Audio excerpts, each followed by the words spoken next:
Assalamualaikum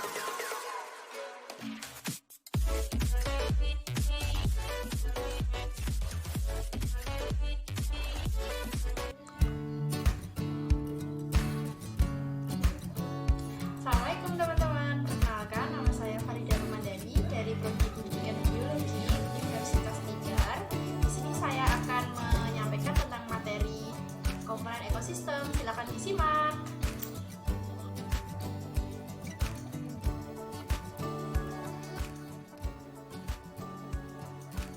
Assalamualaikum warahmatullahi wabarakatuh. Nah, perkenalkan ya, sebelumnya saya Farida Ramadhani dari Prodi Pendidikan Biologi, Fakultas Keguruan dan Ilmu Pendidikan dari Universitas Tidjar ya.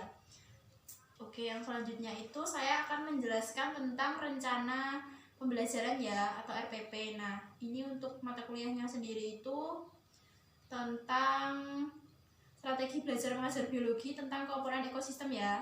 Nanti yang pertama itu ada pembukaan, pendahuluan itu selama 15 menit, terus kegiatan inti nanti 60 menit, sama nanti langsung penutupan, sama ada penugasan dan sesi tanya jawab. Nah, untuk selanjutnya itu saya jelaskan materinya. Untuk materinya itu tentang komponen ekosistem. Nah, apa sih komponen ekosistem itu? Nah, komponen ekosistem itu adalah suatu tataran kesatuan secara utuh dan menyeluruh antara semua unsur lingkungan hidup yang saling mengetahui. Ya. Terus selanjutnya itu ada satuan dalam ekosistem, itu meliputi tingkatan organisasi dalam ekologi ya. Itu ada individu, terus ada komunitas, sama ada populasi. Terus buat penjelasannya ini ya, nanti bisa dibaca. Terus lalu ada ekosistem sama biosfer. Terus untuk komponen ekosistem sendiri itu ada dua, abiotik sama biotik. Kalau komponen abiotik tadi kan dia itu makhluk hidup, makhluk tak hidup kalau abiotik ya. Kalau biotik itu hidup.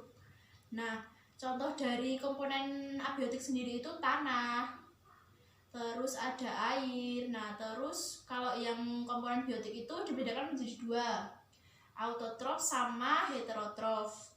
Nah, untuk komponen autotrof ini adalah organisme yang dapat membuat makanan sendiri. Jadi dia itu autotrof itu dia bisa membuat makanan sendiri. Nah, apa bedanya sama autotrof, heterotrof? Kalau heterotrof itu dia tidak bisa membuat makanan sendiri.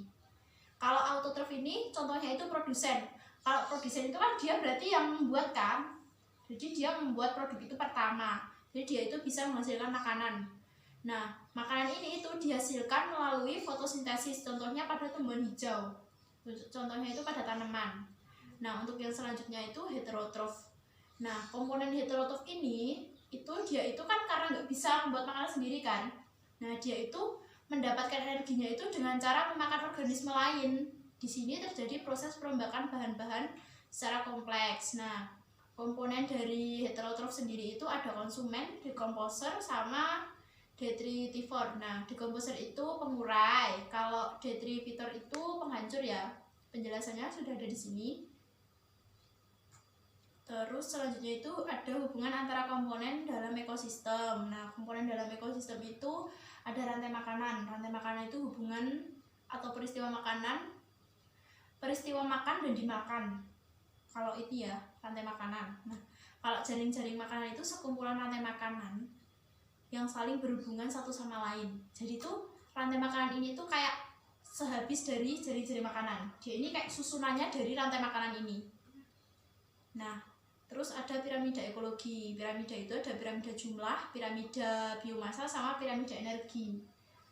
Terus silakan kalian berdiskusi ya. Berdiskusi, misal ada yang ditanyakan silakan ditanyakan.